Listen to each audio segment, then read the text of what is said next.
ಆತ್ಮೀಯ ವೀಕ್ಷಕರೇ, 2024 ಲೋಕಸಭಾ ಚುನಾವಣೆ ಗೆಲ್ಲೋರು ಯಾರು ಸೋಲೋರು ಯಾರು ಈ ವಿಶೇಷ ಕಾರ್ಯಕ್ರಮಕ್ಕೆ ಸ್ವಾಗತ. ನಾನು ದಿನೇಶ್ ಕುಮಾರ್. ನನ್ನ ಜೊತೆ ಇದ್ದಾರೆ ಕನ್ನಡ ಪ್ಲಾನೆಟ್ನ ಪ್ರಧಾನ ಸಂಪಾದಕರಾದಂಥ ಹರ್ಷಕುಮಾರ್ ಕುಗ್ಗಿಯಾರು. ನಮಸ್ಕಾರ ಸರ್. ನಮಸ್ಕಾರ. ಇವತ್ತು ನಾವು ಉತ್ತರ ಕನ್ನಡ ಕ್ಷೇತ್ರದ ಸಮೀಕ್ಷೆಯನ್ನು ಮಾಡ್ತಾ ಇದ್ದೇವೆ. ಉತ್ತರ ಕನ್ನಡದ ಲೋಕಸಭಾ ಕ್ಷೇತ್ರದಲ್ಲಿ ಯಾರು ಗೆಲ್ತಾರೆ ಯಾರು ಸೋಲ್ತಾರೆ ಅನ್ನುವಂಥ ಒಂದು ಸುಮ್ಮನೆ ಒಂದು ಅಂದಾಜು ನಾವು ಅಲ್ಲಿ ಓಡಾಡಿದಂಥ ಮತ್ತು ಅಲ್ಲಿನ ಜನರ ಪ್ರತಿಕ್ರಿಯೆಗಳನ್ನು ಗಮನಿಸಿ ಒಂದು ಅಂದಾಜನ್ನು ಮಾಡ್ತಾ ಇದ್ದೇವೆ. ಉತ್ತರ ಕನ್ನಡ ಲೋಕಸಭಾ ಕ್ಷೇತ್ರ ಸುಮಾರು 16,22,000 ಮತದಾರರನ್ನು ಹೊಂದಿರುವಂಥ ಕ್ಷೇತ್ರ ಅದು. ಆ ಕ್ಷೇತ್ರದಲ್ಲಿ ಅದು ಒಂದು ರೀತಿಯಲ್ಲಿ BJPಯ ಭದ್ರಕೋಟೆ ಆಗಿತ್ತು ಇತ್ತೀಚಿನ ವರ್ಷಗಳಲ್ಲಿ. ಇತ್ತೀಚಿನ ಒಂದು 26 ವರ್ಷಗಳಿಂದ ಅಂದರೆ ಸುಮಾರು 6 ಬಾರಿ ಇಲ್ಲಿ ಅನಂತಕುಮಾರ್ ಹೆಗಡೆ ಅವರು ಲೋಕಸಭಾ ಸದಸ್ಯರಾಗಿ ಆಯ್ಕೆಯಾಗಿದ್ದರು. ಈ ಬಾರಿ ಅನಂತಕುಮಾರ್ ಹೆಗಡೆ ಅವರು ಕಣದಲ್ಲಿ ಇಲ್ಲ. ಅದಕ್ಕೆ ಕಾರಣ ಏನು ಅನ್ನೋದ್ರ ಬಗ್ಗೆ ಅನಂತರ ನಾವು ಚರ್ಚೆ ಮಾಡೋಣ. ಅವರ ಸ್ಥಾನದಲ್ಲಿ ಅಂದರೆ BJP ಅಭ್ಯರ್ಥಿಯಾಗಿ ವಿಶ್ವೇಶ್ವರ ಹೆಗಡೆ ಕಾಗೇರಿ, ಅವರದೇ ಸಮುದಾಯ ಅಂದರೆ ಹವ್ಯಕ ಬ್ರಾಹ್ಮಣ ಸಮುದಾಯದ ಅಭ್ಯರ್ಥಿ ಅಲ್ಲಿ ಕಣದಲ್ಲಿದ್ದಾರೆ. ಅವರಿಗೆ ಪ್ರತಿಸ್ಪರ್ಧಿಯಾಗಿ ಕಾಂಗ್ರೆಸ್ನಿಂದ ಡಾಕ್ಟರ್ ಅಂಜಲಿ ಹೇಮಂತ್ ನಿಂಬಾಳ್ಕರ್ ಅವರು ಕಣದಲ್ಲಿದ್ದಾರೆ. ಇಬ್ಬರ ನಡುವೆ ಭಾಳ ದೊಡ್ಡ ಮಟ್ಟದ ಪೈಪೋಟಿ ಈ ಬಾರಿ ನಡೆದಿತ್ತು. ಈ ಇಬ್ಬರಲ್ಲಿ ಯಾರು ಗೆಲ್ತಾರೆ ಇದ್ರ ಬಗ್ಗೆ ಒಂದಷ್ಟು ಚರ್ಚೆಯನ್ನು ಮಾಡೋಣ. ಹರ್ಷ ಅವರೇ, ಉತ್ತರ ಕನ್ನಡ ಲೋಕಸಭಾ ಕ್ಷೇತ್ರ ಇದು ಬೆಳಗಾವಿ ಜಿಲ್ಲೆಯ ಒಂದೆರಡು ಕ್ಷೇತ್ರಗಳು ಕೂಡ ಇಲ್ಲಿ ಸೇರ್ಕೊಳ್ತದೆ. ಅಂದರೆ ಖಾನಾಪುರ ಮತ್ತು ಕಿತ್ತೂರು. ಅದನ್ನು ಬಿಟ್ಟರೆ ಉತ್ತರ ಕನ್ನಡ ಜಿಲ್ಲೆಗೆ ಸೇರಿದಂಥ ಹಳಿಯಾಳ, ಯಲ್ಲಾಪುರ, ಶಿರಸಿ, ಭಟ್ಕಳ, ಕುಮಟಾ ಮತ್ತು ಕಾರವಾರ ಈ 6 ಕ್ಷೇತ್ರಗಳು ಇಲ್ಲಿ ಸೇರ್ತವೆ. ಇಲ್ಲಿ ಒಟ್ಟು 8 ವಿಧಾನಸಭಾ ಕ್ಷೇತ್ರಗಳು ಉತ್ತರ ಕನ್ನಡ ಲೋಕಸಭಾ ಕ್ಷೇತ್ರದಲ್ಲಿದೆ. ಈ ಬಾರಿ ಬಹಳ ತುರುಸಿನ ಸ್ಪರ್ಧೆ ಕಾಣಿಸ್ಕೊಂಡಿತ್ತು. ಅಂದರೆ BJPಗೆ ಯಾವಾಗಲೂ ಕೂಡ ಉತ್ತರ ಕನ್ನಡ ಒಂಥರ ಕೇಕ್ ವಾಕ್ ಥರ ಇತ್ತು ಅದು ಅನಂತಕುಮಾರ್ ಹೆಗಡೆ ಇದ್ದಾಗ. ಈ ಬಾರಿ ಈ ಥರ ಬದಲಾವಣೆ ಆಗೋದಕ್ಕೆ ಏನು ಕಾರಣ ಅಂತ? ಸರ್, ನೀವು ಹೇಳ್ದಂಗೆ ಈ ಉತ್ತರ ಕನ್ನಡ ಕ್ಷೇತ್ರ ಏನಿದೆ ಇದು 8 ಅಸೆಂಬ್ಲಿ ಕ್ಷೇತ್ರಗಳು ಮತ್ತು 12 ತಾಲೂಕುಗಳು ಬರ್ತವೆ ಇದರಲ್ಲಿ. ಸೊ ಹಂಗೆ ನೋಡಿದರೆ ಬಹುಶಃ ಬಹಳ ದೊಡ್ಡ ಕ್ಷೇತ್ರ ಇದು. ಕರ್ನಾಟಕದಲ್ಲಿ ಒಂದು ದೊಡ್ಡ ಕ್ಷೇತ್ರಗಳಲ್ಲಿ ಒಂದು. ಸೊ ಇದರಲ್ಲಿ ನೀವು ಹೇಳ್ದಂಗೆ ಕಳೆದ ಹೆಚ್ಚು ಕಡಿಮೆ 96ರಿಂದ ಇಲ್ಲಿವರೆಗೂ ಕೂಡ 2023ವರೆಗೂ ಕೂಡ ಇದ್ದಂಥದ್ದು BJP ಪ್ರಾಬಲ್ಯನೇ. ಇದಕ್ಕೆ ಮುಖ್ಯ ಕಾರಣ 96ರಲ್ಲಿ ಏನು ಭಟ್ಕಳದಲ್ಲಿ ನಡೆದಂತಹ ಡಾಕ್ಟರ್ ಚಿತ್ತರಂಜನ್ ಅವರ ಹತ್ಯೆ ಆಗುತ್ತೆ. ಆನಂತರ ಒಂದು ಕೋಮು ಗಲಭೆಗಳು ಬರುತ್ತೆ, ತುಂಬ ಜನ ಗಲಭೆಗಳಲ್ಲಿ ಸಾಯ್ತಾರೆ. ಆ ನಂತರದಲ್ಲಿ ಆದಂತಹ ಒಂದು BJPಗೆ ಆದಂಥ ಒಂದು ಏನು ರಾಜಕೀಯ ಲಾಭ ಏನಿದೆ ಅದನ್ನು ಪಡ್ಕೊಂಡು ನಿರಂತರವಾಗಿ ಮತ್ತು ಪ್ರತಿ ಚುನಾವಣೆ ಬಂದಾಗ ಯಾವುದಾದ್ರು ರೀತಿ ಕೋಮು ಗಲಭೆಗಳನ್ನು ಮಾಡಿಸುವಂಥದ್ದು, ಮತ್ತೊಂದು ಇದೇ ಥರ ಅಥವಾ ಪ್ರಚೋದನಕಾರಿಯಾದಂತಹ ಭಾಷಣಗಳು, ಇದರ ಮೂಲಕನೇ ಅನಂತಕುಮಾರ್ ಹೆಗಡೆಯವರು ಗೆದ್ಕೊಂಡ್ಬಂದಿದ್ದನ್ನು ನಾವು ನೋಡ್ತೀವಿ. ಈ ಸಲ ಬಹುಶಃ ಅವರ ಒಂದು ವ್ಯಕ್ತಿತ್ವದ ಕಾರಣಕ್ಕೇ ಅಲ್ಲಿ ಅವ್ರಿಗೆ ಟಿಕೆಟ್ ಕೈ ತಪ್ಪೋಗಿದ್ದು ಎಲ್ಲರಿಗೂ ಗೊತ್ತಿರೋಂಥ ವಿಷಯ. ಹೀಗಾಗಿ ಬಹುಶಃ ಇವಾಗಲೂ ಅನಂತಕುಮಾರ್ ಹೆಗಡೆನೇ ಅಲ್ಲಿ ನಿಂತಿದ್ದರೆ ಬಹುಶಃ ಅವರೇ ಮತ್ತೆ ಗೆಲ್ತಿದ್ರೇನೋ ಅನ್ನೋದೊಂದು ಇದೆ. ಗೆಲ್ತಿದ್ರು ಕೂಡ. ಯಾಕಂತೇಳಿದ್ರೆ ಅನಂತಕುಮಾರ್ ಹೆಗಡೆಗೆ ಹಿಂದುಳಿದ ಈ ಕ್ಷೇತ್ರದ ಪ್ರಬಲ ಮತದಾರ ಅಂತ, ಪ್ರಮುಖ ಮತದಾರ ಅಂತ ಹಿಂದುಳಿದ ವರ್ಗದ ಒಂದು ಮಾಸ್ ಬೇಸ್ ತುಂಬ ಚೆನ್ನಾಗಿದೆ. ಸೊ ಹಾಗಾಗಿ ಆದರೆ ಈ ಸರಿ ಅವರಿಗೆ ಟಿಕೆಟ್ ತಪ್ಪಿದ್ದು, ನಾನಾ ಕಾರಣಗಳಿಗೆ ಟಿಕೆಟ್ ತಪ್ಪಿದ್ದಿದೆಯಲ್ಲ, ಇದು ಕಾಂಗ್ರೆಸ್ ಅಭ್ಯರ್ಥಿ ಅಂಜಲಿ ನಿಂಬಾಳ್ಕರ್ ಮತ್ತು BJP ಅಭ್ಯರ್ಥಿ ವಿಶ್ವೇಶ್ವರ ಹೆಗಡೆ ಕಾಗೇರಿ ಇವರ ಮಧ್ಯೆ ಬಹಳ ಬಿರುಸಿನ ಪೈಪೋಟಿಗೆ ಕಾರಣ ಆಗಿದೆ. ಸೊ ಇವಾಗ ಅಲ್ಲಿ ಟೋಟಲ್ ಫಲಿತಾಂಶ ಬೇರೆನೇ ರೀತಿ ಬರ್ಬೋದು ಅನ್ನೋ ಲಕ್ಷಣಗಳು ನಮಗೆ ಕಾಣಿಸ್ತಾ ಇದೆ. ಸರ್, ಇವಾಗ ಇಲ್ಲಿ ಉತ್ತರ ಕನ್ನಡ ಕ್ಷೇತ್ರದ ಜಾತಿವಾರು ಲೆಕ್ಕಾಚಾರಗಳನ್ನು ಒಂದ್ಸಲ ಗಮನಿಸ್ಕೊಂಡು ಬರೋಣ. ಈ ಕ್ಷೇತ್ರದಲ್ಲಿ ಸುಮಾರು 16,22,857 ಮತದಾರರಿದ್ದಾರೆ. 8,15,599 ಪುರುಷರಿದ್ದಾರೆ. 8,07,242 ಮಹಿಳೆಯರು, ಹೆಚ್ಚು ಕಮ್ಮಿ ಮಹಿಳೆಯರು ಮತ್ತು ಪುರುಷರು ಸಮ ಪ್ರಮಾಣದಲ್ಲಿದ್ದಾರೆ. ಮತ್ತು 16 ಅನ್ಯಲಿಂಗಿ ಮತದಾರರಿದ್ದಾರೆ. ನಾಮಧಾರಿಗಳು ಈ ಕ್ಷೇತ್ರದಲ್ಲಿ ನಾಮಧಾರಿ ಅಂದರೆ ಈಡಿಗರು ಸಂಖ್ಯೆ 2 ಲಕ್ಷ ಇದೆ. ಬ್ರಾಹ್ಮಣರು 1.6 ಲಕ್ಷದಷ್ಟು ಇದ್ದಾರೆ. ಮತ್ತು ಒಕ್ಕಲಿಗರು, ಹಾಲಕ್ಕಿ ಒಕ್ಕಲಿಗರು, ಕರೆ ಒಕ್ಕಲಿಗರು ಇವರು ಸೇರಿ 1,10,000 ಜನ ಇದ್ದಾರೆ. ಮರಾಠರು ಇಲ್ಲಿ ಭಾಳ ದೊಡ್ಡ ಸಂಖ್ಯೆಯಲ್ಲಿದ್ದಾರೆ, 2,20,000 ಇಲ್ಲಿದ್ದಾರೆ. ಅಲ್ಪಸಂಖ್ಯಾತರು ಅಂದರೆ ಮುಸ್ಲಿಂ ಮತ್ತು ಕ್ರಿಶ್ಚಿಯನ್ ಎರಡೂ ಸೇರಿ ಸುಮಾರು 3 ಲಕ್ಷ ಜನ ಮತದಾರರು. ಮೀನುಗಾರ ಸಮುದಾಯಗಳು ಅವರು ಒಂದು 80,000 ಇದ್ದಾರೆ. ಮತ್ತು SC ST ಮತ್ತು ಬುಡಕಟ್ಟು ಸಮುದಾಯಗಳು 2 ಲಕ್ಷದಷ್ಟು, ಲಿಂಗಾಯತರು 1 ಲಕ್ಷದಷ್ಟು, ಮಡಿವಾಳರು ಇಲ್ಲಿ 40,000ದಷ್ಟು, ಕುಮಾರ ಪಂಥದವರು 35,000, ದೈವಜ್ಞ ಬ್ರಾಹ್ಮಣರು ಅವರು 40,000, ಭಂಡಾರಿಗಳು 40,000 ಮತ್ತು ಇತರರು 82,600 ಮತದಾರರು ಇದ್ದಾರೆ ಅಂತೇಳಿ ಒಂದು ಲೆಕ್ಕಾಚಾರ ಇದರಲ್ಲಿ ಇದೆ. ಈ ಬಾರಿ ಏನಾಗಿದೆ ಅಂತಂದರೆ ಅಲ್ಲಿ ಕಳೆದ ಬಾರಿ ಅಲ್ಲಿ ಅನಂತಕುಮಾರ್ ಹೆಗಡೆ ಹವ್ಯಕ ಬ್ರಾಹ್ಮಣರಾಗಿದ್ದರು, ಅದೇ ಸಮುದಾಯದವ್ರಿಗೆ ಮತ್ತೆ ಟಿಕೆಟ್ ಕೊಟ್ಟಿದ್ದಾರೆ. ಆದರೆ ಹಿಂದೆ ಎಲ್ಲ ಈ ಕ್ಷೇತ್ರದಲ್ಲಿ ಈಡಿಗರು, ನಾಮಧಾರಿಗಳೇನಿದ್ದಾರೆ ಅವ್ರಿಗೆ ಇಲ್ಲಿ ಅವಕಾಶಗಳು ಸಿಗ್ತಾ ಇತ್ತು. ಹಿಂದೆ ನಾವು ಗಮನಿಸ್ಬೋದು, ದೇವರಾಜ್ ನಾಯಕರಿದ್ದರು, ಮತ್ತು ರವೀಂದ್ರ ನಾಯ್ಕ್ ಅಂತ ಅವರೊಬ್ಬರು ಅಲ್ಲಿ ಗೆದ್ದಿದ್ರು. ಆದರೆ ನಂತರ ಅವರು ಸತತವಾಗಿ ಬ್ರಾಹ್ಮಣರಿಗೆ ಟಿಕೆಟ್ ಕೊಡ್ತಾ ಬಂದಿದ್ದಾರೆ. ಈ ಬಾರಿಯ ಚುನಾವಣೆಯಲ್ಲಿ ಬ್ರಾಹ್ಮಣ ವರ್ಸಸ್ ಹಿಂದುಳಿದ ವರ್ಗ ಅನ್ನುವಂಥ ಒಂದು ನೆರೆಟಿವ್ ಕೂಡ ಸೆಟ್ ಆಗಿದ್ದನ್ನು ನಾವು ಗಮನಿಸಿದ್ದೀವಿ. ಅಂದರೆ ವಿಶ್ವೇಶ್ವರ ಹೆಗಡೆ ಅನೇಕ ಕಾರಣಗಳಿಗಾಗಿ ಹಿಂದುಳಿದ ಸಮುದಾಯಗಳನ್ನು ಎದುರಾಕೊಂಡಿದ್ದಂಥದ್ದು, ಕಳೆದ ಚುನಾವಣೆಯಲ್ಲಿ ಅವರ ಸೋಲಿಗೆ ಕೂಡ ಅದೇ ಕಾರಣ ಆಗಿತ್ತು ಅಂತ. ಸೊ ಹಾಗಾಗಿ ಈ ಬಾರಿ ಹಿಂದುಳಿದ ವರ್ಗಗಳೆಲ್ಲ ಸೇರಿ ಅವರು ಒಂದು ರೀತಿಯಾದ ಕನ್ಸಾಲ್ಟೇಷನ್ ಆಗಿದೆ ಅನ್ನುವಂಥ ಮಾತುಗಳು ಕೇಳಿಬರ್ತದೆ. ನೀವೇನು ಹೇಳ್ತೀರಿ? ಇದು ಹಲವಾರು ಈ ಸರಿ ಉತ್ತರ ಕನ್ನಡ ಜಿಲ್ಲೆ ಚುನಾವಣೆಯಲ್ಲಿ ಆದಂತಹ ಹಲವಾರು ವಿಷಯಗಳ ಇದು ಕೂಡ ಒಂದು ಅಂತ ಹೇಳ್ಬೋದು. ಭಾಳ ಮುಖ್ಯವಾಗಿ ಅದು ನಾನು ಹೇಳ್ದಂಗೆ ಈಗ ಈ ಯಾರು ಅನಂತಕುಮಾರ್ ಹೆಗಡೆ ಆತ ಕೂಡ ಬ್ರಾಹ್ಮಣನೇ ಆಗಿದ್ದರೂ ಸಹ ಅವನ ಬೇಸಿದ್ದು ಹಿಂದುಳಿದ ವರ್ಗಗಳು, ಆ ರೀತಿ ಒಂದು ಸಂಬಂಧ ಇತ್ತು. ಬಟ್ ಅದನ್ನೇ ನಾವು ಕಾಗೇರಿ ವಿಷಯದಲ್ಲಿ ಹೇಳೋಕ್ಕಾಗಲ್ಲ. ಯಾಕೆಂತೇಳಿದರೆ ಕಾಗೇರಿ ನೇರವಾಗಿ ಒಂದು ಬ್ರಾಹ್ಮಣರ ಪಕ್ಷಪಾತಿಯಾಗಿ ಕೆಲಸ ಮಾಡಿರೋದು. ಈ ಬಗ್ಗೆ ಅಸಮಾಧಾನ ಅಲ್ಲಿರ್ತಕ್ಕಂಥ ದೇವರು, ನಾಮಧಾರಿಗಳು ಸೇರಿದಂತೆ ಎಲ್ಲ ಜಾತಿಗಳಿಗೂ ಕೂಡ ಆ ಒಂದು ಅಸಮಾಧಾನ ಇದೆ.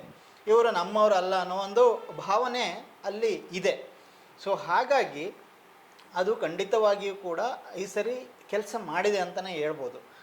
ಮತ್ತು ಈಗ ಅಲ್ಲಿ ಇರುವಂತಹ ಯಾರು ಈಗ ಕಳೆದ ಚುನಾವಣೆ ಅಸೆಂಬ್ಲಿ ಚುನಾವಣೆ ಏನಾಯಿತು, ಅಸೆಂಬ್ಲಿ ಚುನಾವಣೆಯಲ್ಲಿ ನೀವು ನೋಡಿದರೆ ಈ ಸಿರಸಿ ಸಿದ್ದಾಪುರ ಭಾಗದಲ್ಲಿ ಈ ಒಂದು ಏನು ನೀವೊಂದು ಹೇಳಿದ್ರಲ್ಲ, ಅಂದರೆ ಆವಾಗಲೂ MLA ನಿಂತಿದ್ದು ಕಾಗೇರಿನೇ.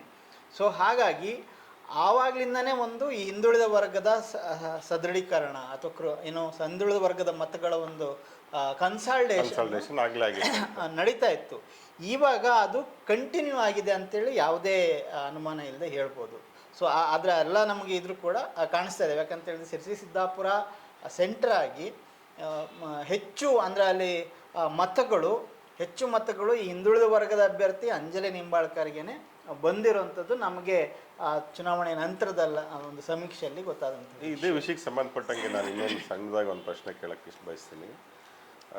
ಈ ಬಾರಿ ಚುನಾವಣೆ ಸಂದರ್ಭದಲ್ಲಿ ನೀವು ಗಮನಿಸಿರಬೇಕು, ಅಂದರೆ ಅವರು ಹವ್ಯಕ ಬ್ರಾಹ್ಮಣ ಸಮುದಾಯದ ಒಬ್ಬ ಮಹಿಳೆ ಹಾಡಿದಂಥ ಹಾಡು, ನಾವು ಕಾಗೇರಿಯನ್ನು ತರ್ತೀವಿ ಅಂತ ಅನ್ನುವಂಥದ್ದು ಹಾಡಾಗಿರ್ಬೋದು.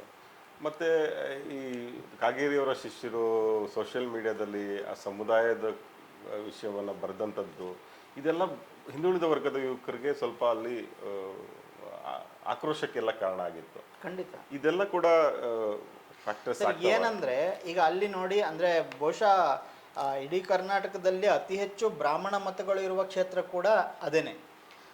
ಯಾಕೆಂತೇಳಿದರೆ ಅಲ್ಲಿ ಹೆಚ್ಚು ಕಡಿಮೆ 1.6 ಲಕ್ಷ ಹವ್ಯಕ ಬ್ರಾಹ್ಮಣರು ಇದ್ದಾರೆ ಮೇಯ್ನಾಗಿ. ಅದಲ್ಲದೆ ದೈವಜ್ಞ ಬ್ರಾಹ್ಮಣರು ಇದ್ದಾರೆ. ಬಹುಶಃ ಈ ಬ್ರಾಹ್ಮಣ ಮತಗಳನ್ನು ಕನ್ಸಾಲ್ಟೇಟ್ ಮಾಡ್ಕೋಬೇಕು, ಅವರಲ್ಲಿ ಒಂದು ಮಾತು ಒಟ್ಟು ಕೂಡ ಬೇರೆ ಕಡೆ ಹೋಗಬಾರ್ದು ಅನ್ನೋ ಕಾರಣಕ್ಕೇ ಈ ಒಂದು ಸ್ಟ್ರಾಟಜಿನ ಅವರು ಮಾಡಿದ್ರು. ಅಂದರೆ ಬ್ರಾಹ್ಮಣ ಜಾತಿ ಮೂಲಕನೇ, ಅಂದರೆ ಜಾತಿ ಹೆಸರಲ್ಲೇ ಅವರು ಓಟ್ ಕೇಳುವಂಥ ಕೆಲಸವನ್ನು ಮಾಡಿದರು. ಈ ಅಡ್ವಾಂಟೇಜು ಇವರಿಗೆ ಇರಲಿಲ್ಲ, ಯಾರಿಗೆ ಅಂಜಲಿ ನಿಂಬಾಳ್ಕರ್ ಅವ್ರಿಗೆ ಇರಲಿಲ್ಲ. ಯಾಕಂದರೆ ಅವರು ಒಂದು ಹಿಂದುಳಿದ ವರ್ಗದಿಂದ ಬಂದಂಥವ್ರು. ಪರ್ಟಿಕ್ಯುಲರ್ಗೆ ಅವರು ಈಗ ಮರಾಠ ಕೂಡ ದೊಡ್ಡ ಒಟ್ಟಾರೆ ಉತ್ತರ ಕನ್ನಡ ಜಿಲ್ಲೆಯ ಮತದಾರರಲ್ಲಿ ಅತಿ ಹೆಚ್ಚು ಒಂದು ವೋಟ್ ಬೇಸ್ ಅಂತ ನೋಡಿದರೆ ಮರಾಠ ಭಾಷಿಕ, ಮರಾಠರು ಅಂತ ಹೇಳಿದ್ರೆ ಅದರ ಒಂದೇ ಜಾತಿ ಅಂತ ಬರೋದಿಲ್ಲ, ಮರಾಠ ಭಾಷಿಕರು ಅಂತ ಹೇಳ್ಬೋದು. ಇವರು ಕೂಡ ಮರಾಠರೆ. ಅದು ಒಂದು ಇದ್ದಂಥದ್ದು.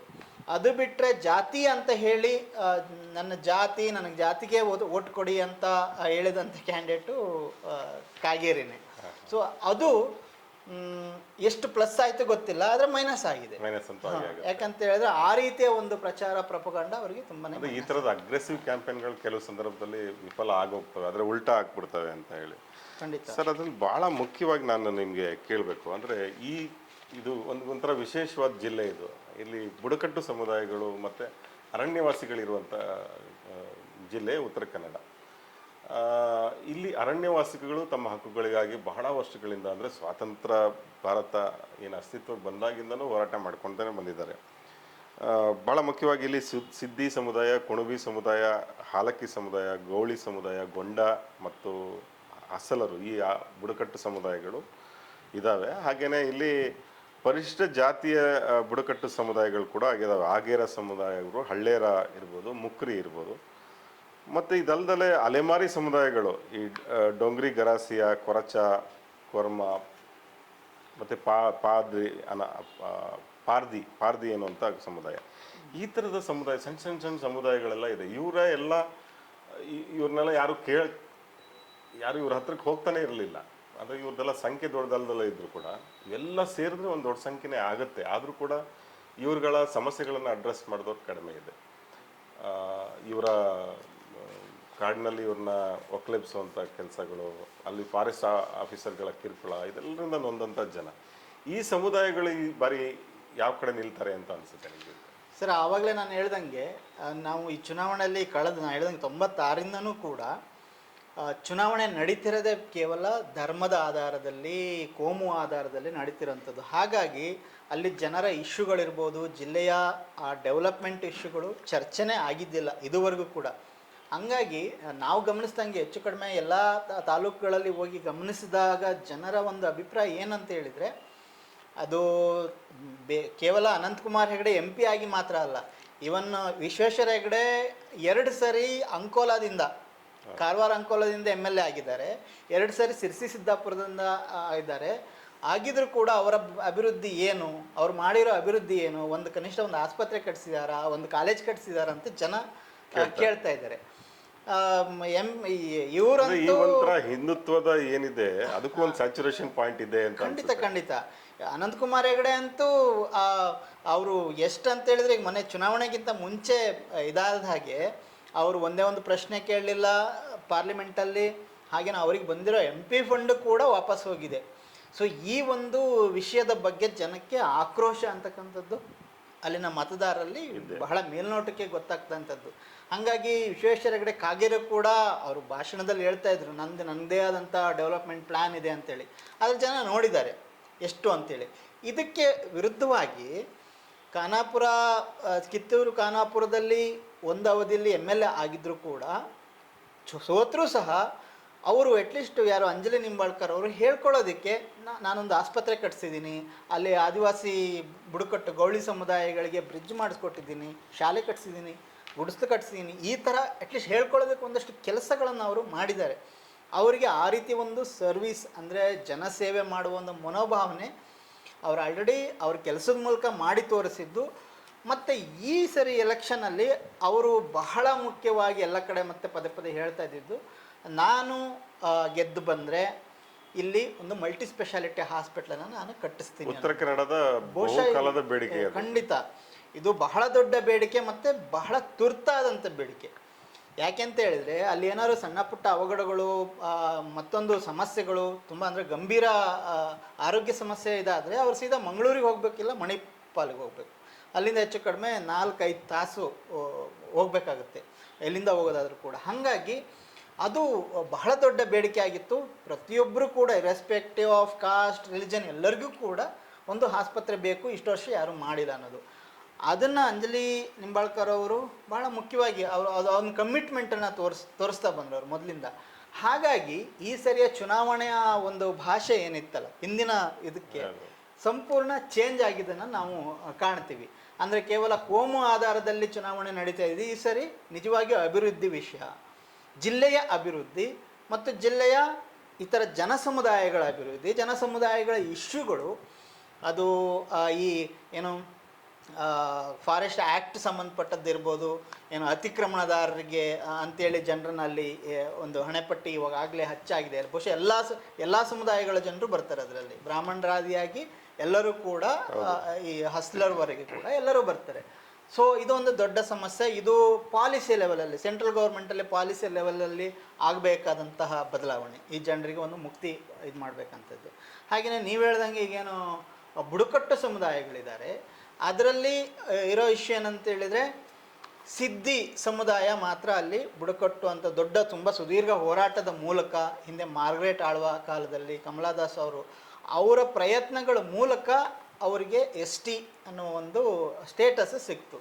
ಅದಾದಮೇಲೆ ಖಂಡಿತ ಅವರಿಗೆ ಒಂದು ದೊಡ್ಡ ಬದಲಾವಣೆ ಬಂದಿದೆ. ಆ ಸಮುದಾಯದಲ್ಲಿ ಒಂದಷ್ಟು ಒಂದು ಹಕ್ಕು ಅನ್ನೋದು ಅವರಿಗೆ ಸಾಧ್ಯ ಆಗಿದೆ ಸಂವಿಧಾನದ ಮೂಲಕ ಹಕ್ಕುಗಳನ್ನು ಪಡೆಯೋದಕ್ಕೆ.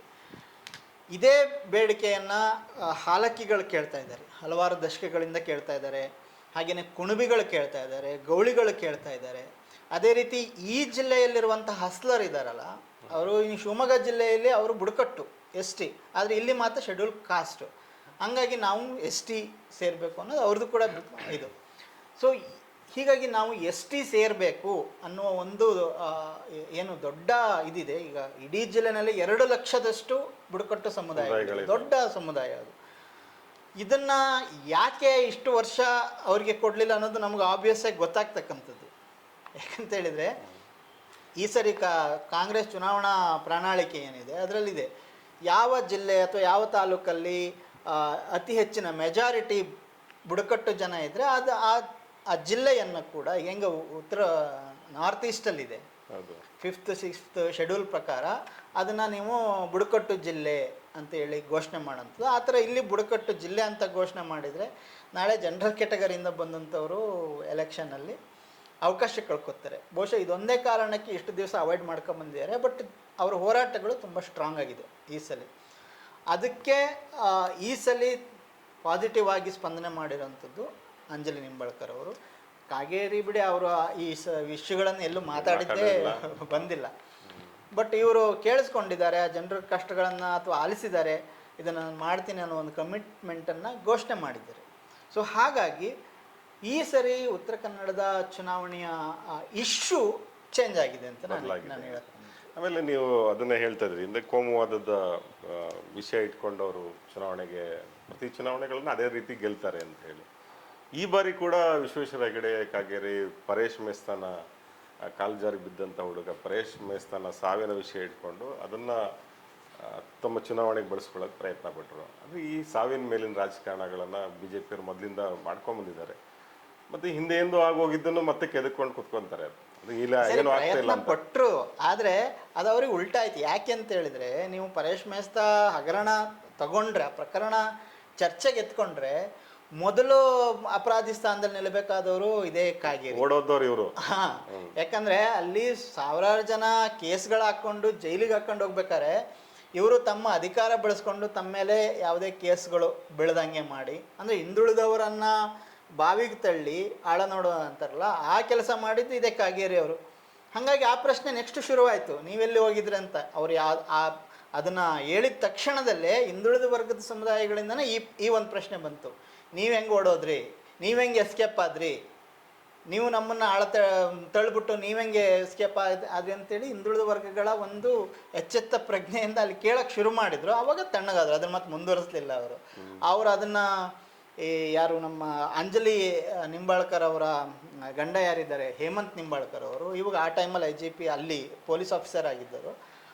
ಅವರ ಒಂದು ಗಾಡಿ ನಿಂತು ಅದಕ್ಕೆ ಬೆಂಕಿ ಎಲ್ಲ ಹಚ್ಚಿದ್ರು. ಆಮೇಲೆ ಅದನ್ನೆಲ್ಲ ತಂದು ಲಿಂಕ್ ಮಾಡೋಕ್ಕೆ ಟ್ರೈ ಮಾಡಿದರು. ಅಂದರೆ ಪ್ರತಿ ಸಲ ಹೆಂಗೆ BJPಯವರು ಒಂದು ಎಮೋಷನಲ್ ಆಗಿ ಜನರನ್ನು ಪ್ರಚೋದನೆ ಮಾಡೋದಕ್ಕೆ, ಭಾವನಾತ್ಮಕವಾಗಿ ಪ್ರಚೋದನೆ ಮಾಡೋಕ್ಕೆ ಪ್ರಯತ್ನ ಪಡ್ತಾರೆ, ಇದರಲ್ಲೂ ಅಷ್ಟೇ. ಪರೇಶ್ ಮೇಸ್ತಾ ಇದರಲ್ಲಿ ಅವರು ಎಸ್ಕೇಪ್ ಆದರು ಅನ್ನೋ ಥರದಲ್ಲಿ ಅದನ್ನು ಸೊ ಅಭ್ಯರ್ಥಿ ಅಂಜಲಿ ಅವರ ಗಂಡ ಹೀಗೆ ಅಂತೇಳಿ ಅಂದರೆ ಅವರು ಮುಸ್ಲಿಮ್ರ ಪರವೋ ಅಥವಾ ಇನ್ನೇನೋ ಒಂದು ರೀತಿ ಅದಕ್ಕೆ ಕಮ್ಯುನಲ್ ಇದನ್ನು ಕೊಡ್ಲಿಕ್ಕೆ ಹೋದರು.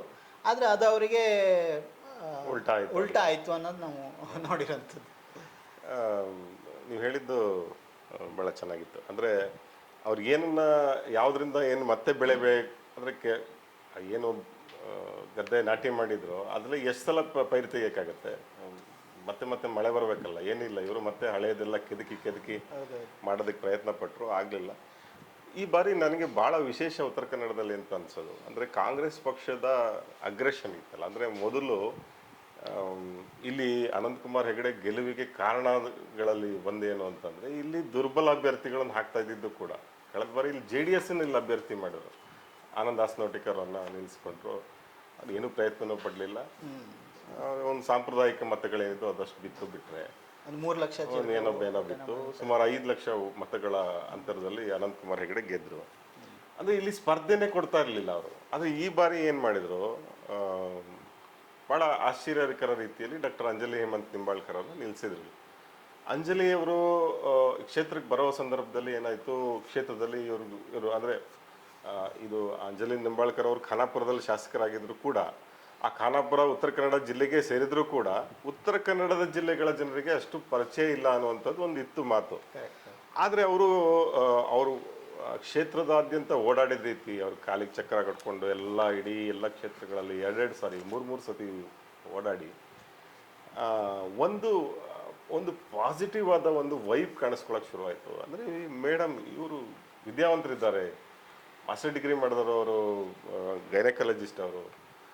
ಆಮೇಲೆ ಸಮಾಜ ಸೇವೆ ಮಾಡಬೇಕು ಅಂತ ಬಂದು ಅವರು ರಾಜಕಾರಣದ ಕಡೆ ಹೊರಳ್ಕೊಂಡವರು. ಮತ್ತು ಅವ್ರ ಮಾತುಗಳಲ್ಲಿ ಕೃತಕತೆ ಕಾಣಿಸ್ತಾ ಇರಲಿಲ್ಲ.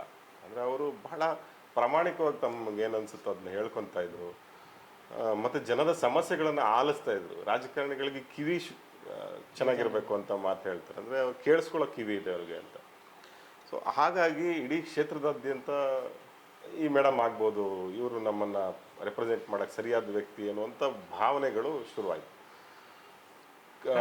ಬಿಜೆಪಿಯವರು ಕೂಡ, ಬಿಜೆಪಿ ಕಾರ್ಯಕರ್ತರು ಮುಖಂಡರು ಕೂಡ ನಿಮ್ಗೆ ಇಷ್ಟು ಒಳ್ಳೆ ಕ್ಯಾಂಡಿಡೇಟ್ ಸಿಕ್ಕಿರೋದು ನಿಮ್ಮ ಅದೃಷ್ಟ ಅಂತ ಕಾಂಗ್ರೆಸ್ನವ್ರಿಗೆ ಹೇಳಿದ್ದು ಕೂಡ ನಾವು ಗಮನಿಸಿದ್ವಿ. ಅಂದರೆ ಈ ಒಂದು ರೀತಿಯಾದ ಸರ್, ನಾವು ಹೋದಾಗ ಸಿದ್ದಾಪುರದಲ್ಲಿ ಒಬ್ಬ RSS ಕಾರ್ಯಕರ್ತರು ಅವರೇ ಹೇಳಿದರು, ನಾವು RSS ನಾವೇನೋ ಮೋದಿಗೆ ಹಾಕ್ತೀವಿ, ಆದರೆ ಕಾಂಗ್ರೆಸ್ನವ್ರಿಗೆ ಪುಕ್ಕಟ್ಟೆ ಗೆಲುವಿ ಸರಿ ಅಂತೇಳಿ ಅವರೇ ಹೇಳ್ತಾ ಇದ್ದಾರೆ. ಅಂದರೆ ಮತ್ತು ಎಲ್ಲ ಕಡೆ ಹಂಗೆ ಇವತ್ತು ಇದ್ರೆ ಉತ್ತರ ಕನ್ನಡ ಜಿಲ್ಲೆನಲ್ಲಿ BJP ಕಾರ್ಯಕರ್ತರಲ್ಲಿ ಉತ್ಸಾಹ ಇರಲಿಲ್ಲ ನಿಜ ಹೇಳ್ಬೇಕಂದ್ರೆ. ಅಂದರೆ ಆ ರೀತಿ ಒಂದು ನಮ್ಮ ಕ್ಯಾಂಡಿಡೇಟು ಗೆಲ್ಲಿಸ್ಕೊಬೇಕು ಅನ್ನೋ ಒಂದು ಉತ್ಸಾಹ ಬಹಳ ಡೌನ್ ಇದ್ದದನ್ನು ನಾವು ನೋಡ್ತೀವಿ. ಮತ್ತು ನೀವು ಹೇಳ್ದಂಗೆ ಅಂಜಲಿ ನಿಂಬಾಳ್ಕರ್ ಅವರು ಆರಂಭದಲ್ಲಿ ಸ್ವಲ್ಪ ಅವರು ಹೊರಗಿನವರು ಅನ್ನೋ ಒಂದು ಇದ್ದಿದ್ರು ಕೂಡ ಬಹಳ ಕಡಿಮೆ ಅವಧಿನಲ್ಲಿ ಅವರ ಒಂದು ಮಾತು, ಅವರ ಹಾವಭಾವ ಪ್ರತಿಯೊಂದು ಅಥವಾ ಅವರ ವ್ಯಕ್ತಿತ್ವದ ಮೂಲಕ ಜನರ ಮನಸ್ಸನ್ನು ಖಂಡಿತವಾಗಿಯೂ ಸೆಳೆದಿದ್ದಾರೆ. ಅದಂತೂ 100%. ಬರೀ ನಿಜ ಹೇಳ್ಬೇಕಂದ್ರೆ ಬರೀ ಉತ್ತರ ಕನ್ನಡ ಅಲ್ಲ, ಇಡೀ ಕರ್ನಾಟಕದ ಗಮನವನ್ನು ಸೆಳೆದಿದ್ದಾರೆ ಅವರು. ಯಾಕಂದ್ರೆ ಯಾರು ಕೇಳಿದ್ರು ಕೂಡ ಅಲ್ಲಿ ತುಂಬ ಸ್ಟ್ರಾಂಗ್ ಕ್ಯಾಂಡಿಡೇಟ್ ಅಲ್ಲ ಅಂತೇಳಿ ಮಾತಾಡ್ತಾರೆ. ಆಮೇಲೆ ಈ ಬಾರಿ ಚುನಾವಣೆಯಲ್ಲಿ ಒಂದು ಭಾಳ ತಮಾಷೆ ನಾನು ಗಮನಿಸಿದ್ದು, ಬೇರೆ ಮುಖ್ಯ ಯಾವುದೇ ಕಾಂಗ್ರೆಸ್ ಅಭ್ಯರ್ಥಿ ಮೋದಿ ವಿರುದ್ಧ ಮಾತಾಡ್ತಿರಲಿಲ್ಲ, ಭಯ ಪಡ್ತಾ ಇದ್ರು. ಆದ್ರೆ ಅಂಜಲಿ ನಿಂಬಾಳ್ಕರ್ ಅದಕ್ಕೂ ಕೂಡ ಅವರು ಕೇರ್ ಮಾಡಲಿಲ್ಲ. ಅವರು ನೇರ ಮಾತಾಡ್ತಿದ್ರು. ಕರೆಕ್ಟ್. ಅವ್ರ ಮಾಂಗಲ್ಯದ ವಿಷಯ ಮಾತಾಡಿದಾಗ ಅದನ್ನ ಬಹಳ ಕಟುವಾಗಿ ಟೀಕೆ ಮಾಡಿದ್ರು. ಸೊ ಹಾಗಾಗಿ ಯಾವುದೇ ಅವ್ರ ಹತ್ರ ಒಂಥರ ಕೃತ್ರಿಮತೆ ಇಲ್ಲ, ಕಪಟ. ನಿಜ. ಈಗ ನೀವು ಕಾಂಗ್ರೆಸ್ಸಿಂದನೇ ಚುನಾವಣೆಗೆ ನಿಂತಿರೋ ಅಭ್ಯರ್ಥಿಗಳು ಯಾರು ಕೂಡ ಮೋದಿ ಬಗ್ಗೆ ಮಾತಾಡಿದರು ಕಡಿಮೆನೆ.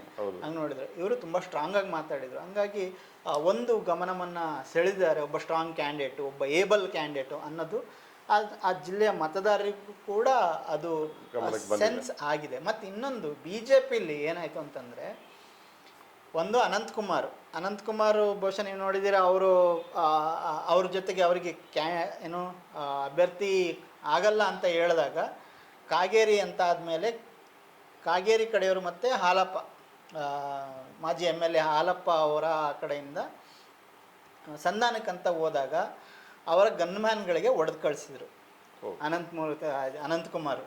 ಅಂದರೆ ಅಷ್ಟು ಅಸಮಾಧಾನ. ಅನಂತಕುಮಾರ್ ಹೆಗಡೆಗೆ ಏನಂತ ಹೇಳಿದರೆ, ನಾನು 96ರಿಂದ ನಾನು ಗೆದ್ಕೊಂಬಂದಿನಿ. ಹಂಗೆ ನೋಡಿದ್ರೆ ನಾನು ಮೋದಿಗಿಂತ ಸೀನಿಯರ್ ಪಾರ್ಲಿಮೆಂಟೇರಿಯನ್. ನನ್ನ ಒಂದು ಮಾತು ಕೇಳದೆ ನೀವು ನನಗೆ ತೆಗೆದು ಹಾಕಿದ್ದೀರಾ. ಮತ್ತೆ ಅವ್ರಿಗೆ ಒಳಗಡೆ ಹಾಕಿರೋದು ಮಾತ್ರ ಅಲ್ಲ, ಅವ್ರಿಗೆ ರಾಜಕೀಯವಾಗಿ ಆಗದಲ್ಲೇ ಇರುವಂತ ಕಾಗೇರಿಗೆ ಕೊಟ್ಟಿದ್ದೀರಾ ಅನ್ನೋದು ಒಂದು. ಮತ್ತು ಇನ್ನೊಂದು ಒಳಗೆ ಏನಂತ ಹೇಳಿದರೆ, ಈಗ ಅನಂತಕುಮಾರ್ ಹೆಗಡೆ ನಮ್ಮ ದೃಷ್ಟಿಯಲ್ಲಿ ಅವರು ಸಂವಿಧಾನದ ಬಗ್ಗೆ ಮಾತಾಡಿದ್ದು ಮತ್ತೊಂದು ಎಲ್ಲ ಈಗ ನಾವುಗಳು ಅದನ್ನು ಅಪೋಸ್ ಮಾಡ್ತೀವಿ. ಆದರೆ B J P hardcore agenda ಅದು. ಸೊ ನಾನು B J P hardcore agenda ಮಾತಾಡಿದ್ದಕ್ಕೇ ನನಗೆ ಪನಿಷ್ಮೆಂಟ್ ಕೊಡ್ತೀರಾ ಅಂತ ಹೇಳಿದ್ರೆ ನಾನು ಯಾಕೆ ಅಮಿತ್ ಶಾ ಮಾತು ಕೇಳಬೇಕು, ನಾನು ಯಾಕೆ ಮೋದಿ ಮಾತು ಕೇಳಬೇಕು ಅಂತೇಳಿ ತುಂಬ ಭಾಷೆ ಅಂದರೆ ಹರ್ಷ, ಅನಂತಕುಮಾರ್ ಹೆಗಡೆ ಏನೇನೇನೇನು ಮಾತಾಡ್ತಿದ್ರು ಅದ್ರ 3 ಪಟ್ಟು 10 ಪಟ್ಟು ಮಾತುಗಳನ್ನು ಮೋದಿ ಎಲೆಕ್ಷನಲ್ಲೇ ಮಾತಾಡ್ಬಿಟ್ರು. ನಿಜವಾಗಿ ಹೌದು. ಆ ಲೆಕ್ಕಕ್ಕೆ ಇವ್ರಿಗೆ ಯಾಕೆ ಶಿಕ್ಷೆ ಕೊಟ್ಟರು ಅನ್ನೋದು ಇನ್ನು ಅವ್ರಿಗೂ ಅನ್ಸುತ್ತೆ ಅದು. ಖಂಡಿತ. ಹಾಗಾಗಿ ಅವರು ರೊಚ್ಚಿಗೆದ್ಬಿಟ್ರು. ಅನಂತಕುಮಾರ್ ಹೆಗಡೆ ರೊಚ್ಚಿಗೆದ್ದು ಸೋಲಿಸಲೇಬೇಕು ಅಂತ ಹಠ ತೊಟ್ಟು ಅವರು ಕೆಲಸ ಮಾಡಿದ್ದಾರೆ. ಅವರು ಬೆಂಬಲಿಗರು ಅವರು ವಿರುದ್ಧವಾಗಿ ಯಾರು ಹೆಗಡೆ ವಿರುದ್ಧವಾಗಿ ಕೆಲಸ, ವಿಶ್ವೇಶ್ವರ ಹೆಗಡೆ ಕಾಗೇರಿ ವಿರುದ್ಧವಾಗಿ ಕೆಲಸ ಮಾಡಿರೋದು ತುಂಬ ಮೇಲ್ನೋಟಕ್ಕೆ ಗೊತ್ತಾಗಿರೋಂಥ ವಿಷಯ. ಇದರ ಜೊತೆಗೆ ಇನ್ನೊಬ್ಬ candidate B J P MLA ಯಾರು ಹೆಬ್ಬಾರ್ ಅವರು ಇದ್ದಾರೆ, ಶಿವರಾಮ್ ಹೆಬ್ಬಾರು. ಅವರು ಕೂಡ ಪಾರ್ಟಿ ಬಿಡಲಿಲ್ಲ ಅಂದರೂ ಕೂಡ ಮೇಲ್ನೋಟಕ್ಕೆ ಗೊತ್ತಾಗಂಗೆ ಕಾಣಿಸ್ಕೊಳ್ಳೋ ರೀತಿಯಲ್ಲೇ ಅವರ ಮಗ ವಿವೇಕ್ ಹೆಬ್ಬಾರ್ ಸೇರಿಸಿದ್ರು, ಸಾವಿರಾರು ಜನ ಕಾರ್ಯಕರ್ತರು ಅದು. ಸೊ ಹಾಗಾಗಿ ಇವರಿಗೆ ದೊಡ್ಡ ನೆಗೆಟಿವ್ ಏನಾಯ್ತಂದರೆ ಬಿ ಜೆ ಪಿಗೆ, ಕಾಗೇರಿಗೆ. ಸೊ ಇಬ್ಬರು ಹಿರಿಯ ಬಿ ಜೆ ಪಿ ನಾಯಕರುಗಳು ಅವ್ರ ವಿರುದ್ಧ ಕೆಲಸ ಮಾಡಿದ್ದಾರೆ. ಸೊ ಇದು ದೊಡ್ಡ ಹೊಡೆತ ಕೊಟ್ಟಿದೆ ಈ ಸರಿ ಚುನಾವಣೆಯಲ್ಲಿ. ಫಲಿತಾಂಶದ ಮೇಲೆ ಅದರ ಒಂದು ಕಾಣಿಸುತ್ತೆ, ಇದು ಖಂಡಿತ ಕಾಣಿಸುತ್ತೆ. ಮತ್ತೆ ಬಹಳ ಮುಖ್ಯವಾಗಿ ಈ ಬಾರಿಯ ಚುನಾವಣೆಯಲ್ಲಿ ಅಂದರೆ ಕಳೆದ ವಿಧಾನಸಭಾ ಚುನಾವಣೆ ಫಲಿತಾಂಶ ಕೂಡ ಬಹಳ ಮುಖ್ಯ ಅನಿಸುತ್ತೆ. ಯಾಕೆಂದರೆ ಇಲ್ಲಿ 5 ಜನ ಕಾಂಗ್ರೆಸ್ MLAಗಳು ಗೆದ್ದರು ಈ 8 ಕ್ಷೇತ್ರಗಳಲ್ಲಿ ಹೇಳೋದಾದರೆ. ಅದರಲ್ಲಿ 3 ಜನ BJP ಅವ್ರು ಗೆದ್ದರು. ಅದರಲ್ಲಿ ನೀವು ಹೇಳಿದಂತೆ ಶಿವರಾಮ್ ಹೆಬ್ಬಾರು ಒಂದು ಕಾಲು BJPಯಿಂದ ಆಚೆ ಇಟ್ಬಿಟ್ಟಿದ್ದಾರೆ. ಆಗಲೇ ಅವರು ಚುನಾವಣೆಯಲ್ಲಿ BJP ಪರ ಕೆಲಸನ ಮಾಡಲಿಲ್ಲ, ಬದಲಾಗಿ ಅವ್ರ ಮಗನನ್ನು ಕಾಂಗ್ರೆಸ್ ಪಕ್ಷಕ್ಕೆ ಸೇರಿಸಿದರು.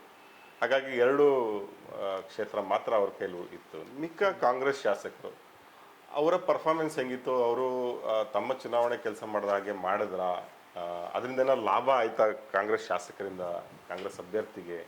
ಇದ್ರ ಬಗ್ಗೆ ಈಗ ಇದರಲ್ಲಿ ಈಗ ನೋಡಿ ಬಿ ಜೆ ಪಿಲಿ ಹೆಂಗೆ ಅರ್ಧ ಮನಸ್ಸಿಂದ ಬಿ ಜೆ ಪಿ ಪರವಾಗಿ ಕೆಲಸ ಮಾಡಿದ್ರು, ಬಹುಶಃ ಕಾಂಗ್ರೆಸ್ಸಲ್ಲೂ ಕೂಡ ಇದ್ದಂಥ 5 MLAಗಳಲ್ಲಿ ಅರ್ಧ ಮನಸ್ಸಿಂದ ಕೆಲಸ ಮಾಡಿದವರು ಇದ್ದಾರೆ. ತೋರಿಸ್ಕೊಂಡು ಮಾಡ್ತಿದ್ದೀವಿ ಅನ್ನಂಗೆ ಮಾಡಿದವರು ಖಂಡಿತ ಇಲ್ಲ ಅಂತಲ್ಲ. ಯಾಕಂತ ಹೇಳಿದರೆ ನಾವು ಗಮನಿಸಿದ ಹಾಗೆ ಕಾರವಾರದಲ್ಲಿ ಎಸ್ಪೆಷಲಿ ಅಷ್ಟು ದೊಡ್ಡ ಮಟ್ಟಕ್ಕೆ ಪ್ರಚಾರಗಳು ಆಗ ಅಲ್ಲಿ ಸತೀಶ್ ಸೈಲ್ ಕಾಂಗ್ರೆಸ್ MLA ಅವರು ಒಂದಷ್ಟು ಮೇಲ್ನೋಟಕ್ಕೆ ಕಾಣಿಸ್ಕೊಂಡ್ರು ಬಿಟ್ಟರೆ ಅದು ಕೊನೆಗೆ ಆರಂಭದಲ್ಲಿ ಅವ್ರದ್ದು ಯಾವ ಪ್ರೆಸೆನ್ಸೇ ಇರಲಿಲ್ಲ. ಅವ್ರ ಕಾರ್ಯಕರ್ತರೇ ಬೈಕೊತ್ತಿದ್ರು, ನಮ್ಮ MLA ಏನು ಕೆಲಸ ಮಾಡ್ತಾ ಇಲ್ಲ, ನಾವೇನು ಮಾಡೋಣ ಅನ್ನೋ ಒಂದು ಹತಾಶೆಯನ್ನು ಕೂಡ ವ್ಯಕ್ತಪಡಿಸ್ತಾ ಇದ್ರು. ಈ ಥರದ್ದಾಗಿದೆ. ಆಮೇಲೆ ಇನ್ನೊಂದೇನಾಗಿದೆ ಅಂತೇಳಿದರೆ ಅಲ್ಲಿ ಈ ಮೀನುಗಾರ ಕಮ್ಯುನಿಟಿಗಳು, ಅದು ಗೊತ್ತಿಲ್ಲ, ಮೀನುಗಾರ ಸಮುದಾಯಗಳು ಕಾಂಗ್ರೆಸ್ಸು ಮತ್ತು BJP ಎರಡರ ಬಗ್ಗೆನೂ ಕೂಡ ಅಸಮಾಧಾನ ವ್ಯಕ್ತಪಡಿಸಿದ್ದನ್ನು ನಾವು ನೋಡ್ತೀವಿ. ಅಲ್ಲಿಗ ಮಂಕಾಳ ವೈದ್ಯ ಉಸ್ತುವಾರಿ ಸಚಿವರಾದರೂ ಕೂಡ ಅದೇ ಸಮುದಾಯದವರು ಕೂಡ ಅವರು ಮೊಗೇರ ಕಮ್ಯುನಿಟಿ, ಆದರೆ ಅವರಿಗೆ ದೊಡ್ಡ ಬೆಂಬಲವಾಗಲಿ ನಮ್ಮ ಸಮುದಾಯದವರು ಮಿನಿಸ್ಟ್ರು ಆ ಥರದ್ದು ನಾವು ಕಾಣಿಸ್ಲಿಲ್ಲ. ಈಗ ಅವರು ಹೇಳ್ತಾರೆ ನಾವು ಉಸ್ತುವಾರಿ ಸಚಿವರಾಗಿ ಎಲ್ಲ ಕಡೆ ಓಡಾಡ್ತಾ ಇದ್ವಿ, ಕಾನ್ಸಂಟ್ರೇಟ್ ಮಾಡಲಿಲ್ಲ ಅಂತೇಳಿ. ಆದರೆ ಒಂದಷ್ಟು ಅಸಮಾಧಾನಗಳು ಅಲ್ಲಿ ಇದ್ದಂಥದ್ದು. ಮಂಕಾಳ ವೈದ್ಯರಿಗೆ ಬರೀ ಇದರಿಂದ ಮಾತ್ರ ಅಸಮಾಧಾನ ಅಲ್ಲ, ಮೀನುಗಾರ ಕಮ್ಯುನಿಟಿಯಿಂದ ಜೊತೆಗೆ ಅಲ್ಲಿ ನಾಮಧಾರಿ ಕಮ್ಯುನಿಟಿಯಿಂದನೂ ಕೂಡ ಭಟ್ಕಳ ಭಾಗದಲ್ಲಿ ಅಸಮಾಧಾನದ ಒಂದು ಸಣ್ಣ ಎಳೆಗಳನ್ನು ನಾವು ಗಮನಿಸಿದ್ವಿ ಅದು. ಸೊ ಹಾಗೆ ಓಕೆ, ಇದು ಎಷ್ಟರ ಮಟ್ಟಿಗೆ ನೆಗೆಟಿವ್ ಆಗಿ ಇದಾಗ್ಬೋದು ಅಂದರೆ ಓಟ್ ವಿಷಯದಲ್ಲಿ. ಯಾಕಂತೇಳಿದ್ರೆ ಈ ಭಟ್ಕಳ ಭಾಗದಲ್ಲಿದ್ದಂತಹ ಯಾರು ನಾಮಧಾರಿಗಳಿಗೆ ಹೆಗಡೆಗೆ ಅಂದರೆ ಕಾಗೇರಿಗೆ ಓಟ್ ಕೊಡಬೇಕನ್ನುವ ಮನಸ್ಸಿಲ್ಲ, ಖಂಡಿತವಾಗಿಯೂ ಇಲ್ಲ. ಆದರೆ ಇವರ ಬಗ್ಗೆ ಇರುವ ಅಸಮಾಧಾನ ಒಂದು ಕೂಡ ಇತ್ತು. ಆದರೂ ಕೂಡ ಲಾಸ್ಟ್ ಮೂಮೆಂಟಲ್ಲಿ ಅವರು ಹಿಂದುಳಿದ ವರ್ಗದ ಅಭ್ಯರ್ಥಿಗೆ ಓಟ್ ಕೊಡಬೇಕು ಅನ್ನೋ ರೀತಿಯಲ್ಲಿ ಚಿಂತನೆ. ಯಾಕಂದರೆ ಆ ಸಂದರ್ಭದಲ್ಲಿ ಪದ್ಮರಾಜ್ ಅವರು ಬಂದರು, ಮಂಗಳೂರಿನ ಕ್ಯಾಂಡಿಡೇಟ್. ಪದ್ಮರಾಜ್ ಅವರು ಬಂದರು, ಅದೊಂದು ಸ್ವಲ್ಪ ಎಫೆಕ್ಟು ಇರ್ಬೋದು. ಸೊರಕೆ ಅವರು ಬಂದರು, ವಿನಯ್ ಕುಮಾರ್ ಸೊರಕೆ ಅವರು ಬಂದರು, ಮತ್ತು ಉಸ್ತುವಾರಿ ಕೂಡ ಬಂದರು, BK ಹರಿಪ್ರಸಾದ್ ಬಂದರು. ಸೊ ಇದರ ಎಲ್ಲದರ ಒಂದು ಸ್ವಲ್ಪ ಪರಿಣಾಮ ಖಂಡಿತ ಬೀರುತ್ತೆ. ಮತ್ತು ಬಹಳ ಮುಖ್ಯವಾಗಿ ಈ ಸರಿ ತುಂಬ ಆ್ಯಕ್ಟಿವ್ ಆಗಿ ಕೆಲಸ ಮಾಡಿರೋ ಇದರ ಇಡೀ ಜಿಲ್ಲೆ ಕ್ಷೇತ್ರದಲ್ಲಿ ಭೀಮಣ್ಣ ನಾಯಕ್ ಅವರು ಶಿರ್ಸಿ ಸಿದ್ದಾಪುರದ ಕ್ಯಾಂಡಿಡೇಟ್ ಏನಿದ್ದಾರೆ ಅವರು ಬಹಳ ಸಕ್ರಿಯವಾಗಿ ತೊಡಸ್ಕೊಂಡಿದ್ರು. ಹಾಗಾಗಿ ಅದರ ಒಂದು ಎಫೆಕ್ಟ್ ಕೂಡ ಅವರ ಒಂದು ಕಮ್ಯುನಿಟಿ ಏನು ನಾಮದಾರಿ ದೇವರು ಸಮುದಾಯದ ಮೇಲೆ ಖಂಡಿತ ಇದೆ. ಹಾಗಾಗಿ ಬೇರೆ ಅಸಮಾಧಾನಗಳು ಇಲ್ಲಿ ಮ್ಯಾನೇಜ್ ಆಗುತ್ತೆ ಅಂತ ಅನಿಸುತ್ತೆ ಭಟ್ಕಳ ಇಲ್ಲೆಲ್ಲ ಕೂಡ. ಇದು ಒಂದು ಇನ್ನು ಉಳಿದಂಗೆ ಇನ್ನೊಂದು ಪ್ಲಸ್ ಪಾಯಿಂಟ್ ಏನಾಯ್ತು ಅಂತ ಹೇಳಿದ್ರೆ ಅಲ್ಲಿ ಕುಮಟಾದಲ್ಲಿ ಶಾರದಾ ಶೆಟ್ಟಿಯವರು ಕಾಂಗ್ರೆಸ್ ಸೇರ್ಪಡೆ ಬಂದಿದ್ದು ಅದು ಒಂದು ದೊಡ್ಡ ಪ್ಲಸ್ ಪಾಯಿಂಟು ನನ್ನ ಪ್ರಕಾರ. ಯಾಕೆಂತ ಹೇಳಿದ್ರೆ ಆ ಭಾಗದಲ್ಲಿ ಅವರಿಗೆ ಬಹಳ ಒಳ್ಳೆಯ ಹೆಸರಿದೆ. ಹಾಂ, ಅವರ ತಂದೆಯವರ ಕಾರಣಕ್ಕೂ ಮತ್ತು ಇವರ ಕಾರಣಕ್ಕೂ ಕೂಡ ಒಂದು ಸ್ವಲ್ಪ ಲಾಸ್ಟ್ ಅಸೆಂಬ್ಲಿ ಎಲೆಕ್ಷನಲ್ಲಿ ಸ್ವಲ್ಪ ಹಿನ್ನಡೆ ಆಗಿತ್ತು ಆ ವಿಷಯದಲ್ಲಿ. ಹಾಗಾಗಿ ಈ ಸಲ ಶಾರದಾ ಶೆಟ್ಟಿ ಅವರ ಸೇರ್ಪಡೆ ಒಂದು ದೊಡ್ಡ ಪ್ಲಸ್ ಪಾಯಿಂಟ್. ಕುಮಟಾದಲ್ಲಿ ಮೊದಲಿಂದನೂ ಸ್ವಲ್ಪ ಹಿಂದುತ್ವದ ಓಟ್ಗಳು ಜಾಸ್ತಿನೇ ಇತ್ತು, ಆದರೆ ಈಗ ಈ ಬಾರಿ ಬದಲಾವಣೆ ಆಗಿದೆ ಅಂತ. ಸರ್, ಈಗ ಹಳಿಯಾಳದ ವಿಷಯಕ್ಕೆ ಬಂದರೆ, ಹಳಿಯಾಳದಲ್ಲಿ ಆರ್ ವಿ ದೇಶಪಾಂಡೆ ಭಾಳ ದೊಡ್ಡ ಹೆಸರು ಕರ್ನಾಟಕದ ರಾಜಕಾರಣದಲ್ಲಿ. ದಾಖಲೆ ಮೇಲೆ ದಾಖಲೆ ಮಾಡಿದಂಥ ಗೆದ್ದು ಬಂದಂಥ ಶಾಸಕರು ಈಗ ಬೇರೆ ಬೇರೆ ಎಲ್ಲ ಹುದ್ದೆಗಳನ್ನು ಅವರು ಕಂಡಿದ್ದಾರೆ. ಅವರ ಪ್ರಭಾವ ಎಷ್ಟರ ಮಟ್ಟಿಗೆ ಈ ಚುನಾವಣೆಯಲ್ಲಿ ಕಾಣಿಸುತ್ತೆ ಅಂತ? ಈಗ ದೇಶಪಾಂಡೆ ಅವ್ರ ಪ್ರಭಾವ ಓವರಾಲ್ ಆಗಿ ಡಿಸ್ಟ್ರಿಕ್ಟ್ ಅವ್ರು ದೊಡ್ಡ ಸೀನಿಯರ್ ಕಾಂಗ್ರೆಸ್ ಲೀಡರ್ ಆಗಿರೋದ್ರಿಂದ ಇಡೀ ಕ್ಷೇತ್ರದಲ್ಲಿ ಒಂದು ಇದ್ದಂಥದ್ದು. ಅವರು ಆರಂಭದಲ್ಲಿ ಸ್ವಲ್ಪ ಅಸಮಾಧಾನ ಮಾಡಿಕೊಂಡ್ರು, ಆಮೇಲೆಲ್ಲ ಆ್ಯಕ್ಟಿವ್ ಆಗಿ ಭಾಗವಹಿಸಿದ್ರು. ಆದರೆ ನೀವು ಮತದಾರರು ಅಂತ ತಗೊಂಡ್ರೆ ಈಗ ಲಾಸ್ಟ್ ಅಸೆಂಬ್ಲಿ ಚುನಾವಣೆಯಲ್ಲೇ ಅವರು ಸ್ವತಃ ದೇಶಪಾಂಡೆ ಅವರು ಗೆಲ್ಲೋದಕ್ಕೆ ಬಹಳ ಹೈರಾಣ ಆಗಿದ್ರು. ಅವರೊಂದು 4-5 ಸಾವಿರದ ಇದರಲ್ಲಿ ಗೆದ್ದಂಥದ್ದು. ಹಾಗಾಗಿ ಅವರ ಆಚೆಗೆ ಈ ಸರಿ ಮತದಾರರು ಅವ್ರು ಹೇಳಿ ಓಟ್ ಹಾಕಿದ್ರು ಅಂತ ಅಲ್ಲ, ಬಟ್ ಹಳಿಯಾಳದಲ್ಲಿ ಹಿಂದುಳಿದ ವರ್ಗದ್ದು ಮತ್ತು ಆದಿವಾಸಿ ಕುಣಬಿ ಸಮುದಾಯಗಳು ಜಾಸ್ತಿ ಇರೋ ಕಾರಣಕ್ಕೆ ದಾಂಡೇಲಿ ಇರ್ಬೋದು, ಹಳಿಯಾಳ ಇರ್ಬೋದು, ಇಲ್ಲಿ ಒಂದು ಕಾಂಗ್ರೆಸ್ ಪರವಾದ ಒಲವು ಈ ಸರಿ ಇದ್ದದನ್ನು ನಾವು ನೋಡಿದ್ವಿ. ಮತ್ತು ಈ ಹಳಿಯಾಳ ಭಾಗದಲ್ಲಿ ಮರಾಠ ಓಟ್ಗಳು ಜಾಸ್ತಿ, ಜೋಯಿಡಾ ಆ ಕಡೆ ಎಲ್ಲ ಕೂಡ. ಹಾಗಾಗಿ ಇದು ಅಲ್ಲಿ ಸ್ವಲ್ಪ ತುಂಬ ಸಾಂಪ್ರದಾಯಿಕವಾದಂತಹ ಮತಗಳು ಬಿ ಜೆ ಪಿಗೆ ಹೋಗ್ತವೆ. ಆದರೆ ಓವರಾಲ್ ಆಗಿ ಕಾಂಗ್ರೆಸ್ಗೆ ಒಂದು ಈ ಇಶ್ಯೂಸ್ಗಳ ಕಾರಣಕ್ಕೆ, ಇಶ್ಯೂಗಳನ್ನು ಅಟೆಂಡ್ ಮಾಡಿದ್ದಿರ್ಬೋದು, ಮತ್ತು ಈ ಸಮುದಾಯಗಳ ಕಾರಣಕ್ಕೆ ಅಲ್ಲಿ ಹೆಚ್ಚು ಸ್ವಲ್ಪ ಒಲವು ಈ ಸರಿ ಹೆಚ್ಚು. ಹಿಂದೆ ಸ್ವತಃ ದೇಶಪಾಂಡೆ ಅವರು ತಗೊಂಡಿದ್ದಕ್ಕಿಂತನೂ ಕೂಡ ಹೆಚ್ಚು ಈ ಸರಿ ಕಾಂಗ್ರೆಸ್ಸಿಗೆ ಬರ್ಬೋದು ಅನ್ನೋ ಒಂದು ಅಂದಾಜು. ಹರ್ಷ, ಮತ್ತೆ ಭಾಳ ಮುಖ್ಯವಾಗಿ ಅಲ್ಪಸಂಖ್ಯಾತರ ಮತಗಳು, ಇಲ್ಲೊಂದು 3 ಲಕ್ಷದಷ್ಟು ಅಲ್ಪಸಂಖ್ಯಾತರ ಮತಗಳಿದೆ. ಈ ಬಾರಿ ಅಲ್ಪಸಂಖ್ಯಾತರು ಇಡೀ ದೇಶದಲ್ಲಿ, ನಾನು ಬರೀ ಕರ್ನಾಟಕ ಅಥವಾ ಉತ್ತರ ಕನ್ನಡ ಕ್ಷೇತ್ರ ಅಂತಲ್ಲ, ಒಂದು ರೀತಿಯಾದ ಇದೊಂದು 2ನೇ ಸ್ವಾತಂತ್ರ್ಯ ಸಮರ ಅನ್ನೋ ರೀತಿಯಲ್ಲಿ ಭಾವಿಸಿ ಅತಿ ಹೆಚ್ಚು ಪರ್ಸೆಂಟೇಜ್ ಆಫ್ ವೋಟಿಂಗ್ಸನ್ನು ಮಾಡೋದಕ್ಕೆ ಪ್ರಯತ್ನ ಪಟ್ಟಿದ್ದಾರೆ. ಬಹಳ ಗ್ರೌಂಡ್ ವರ್ಕ್ ಮಾಡಿ, ಅಂದರೆ ಈ ಬಾರಿ ಮೋದಿ ಅಧಿಕಾರಕ್ಕೆ ಬರಬಾರ್ದು, ಭಾಳ ಅಗ್ರೆಸಿವ್ ಆದ ಒಂದು ನಿಲುವನ್ನು ತಗೊಂಡಿದ್ರು ಅವರು. ಈ ಕ್ಷೇತ್ರದಲ್ಲಿನೂ ಕೂಡ 3 ಲಕ್ಷದಷ್ಟು ಇದ್ದಾರೆ. ಈ ಮತಗಳ ಬಗ್ಗೆ ಏನು ಹೇಳ್ತೀರಾ? ಇದೆಲ್ಲ ಇವರ ಕೌಂಟ್, ಅಂಜಲಿ ನಿಂಬಾಳ್ಕರ್ ಅವ್ರ ಕೌಂಟ್ ಶುರುವಾಗೋದೇ 3 ಲಕ್ಷದಿಂದ ಅಂತ ಮಾತಿದೆ. ಅಂದರೆ ಇವೆಲ್ಲ ಮತಗಳು ಸಹಜವಾಗಿಯೇ ಕಾಂಗ್ರೆಸ್ಸಿಗೆ ಬರುತ್ತೆ ಏನೋ ಅಂತ. ಸರ್, ನೀವು ಹೇಳ್ದಂಗೆ ಇದು ಇವತ್ತು ಅಲ್ಪಸಂಖ್ಯಾತ ಸಮುದಾಯಗಳು, ಎಸ್ಪೆಷಲಿ ಮುಸ್ಲಿಮರಿಗೆ ಈ ಚುನಾವಣೆ ಇಡೀ ದೇಶ ಮಟ್ಟದಲ್ಲಿ ಡೂ ಆರ್ ಡೈ ಚುನಾವಣೆ ರೀತಿಯಲ್ಲಿ ಅವರು ತಗೊಂಡಿದ್ದಾರೆ.